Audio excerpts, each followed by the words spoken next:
Outfit check! Hey, what's up everyone?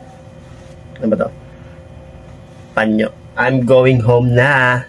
Look at my baggage. See? 1, 2. See you soon!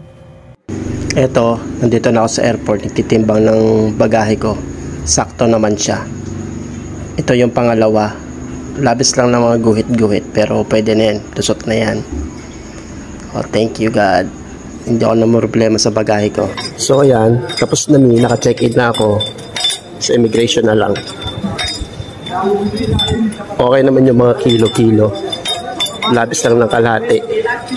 Kalahating kilo bawat isa. Okay. At dito nga naghihintay na lang ako ng train papunta doon sa may eroplano kasi malayo yung eroplano mismo. So kailangan muna namin sumakay ng train. Ito na. Maluwag yung train. Ayan o, diba? Ilan lang yung pasahero. So mabilis lang yan, dire-diretso lang yung biyahe yan. Tapos diretso na yan doon sa may eroplano. Siyempre, nandito na ako sa loob ng train. Kailangan mo mag-video selfie and habang umaandar yung train. Kailangan walang ibang pasahero, kami lang. Ang bilis niyan.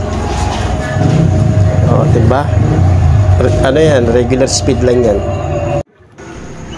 Tapos dito sa vocalator, syempre, kulay blue yung ilaw kaya ganyan. Kailangan natin mag-video-video. Ganyan talaga yung content creator. Ganyan lang, uwian na. O, tapos ito, diretso na ako sa nasa vocalator pa rin. O, diba?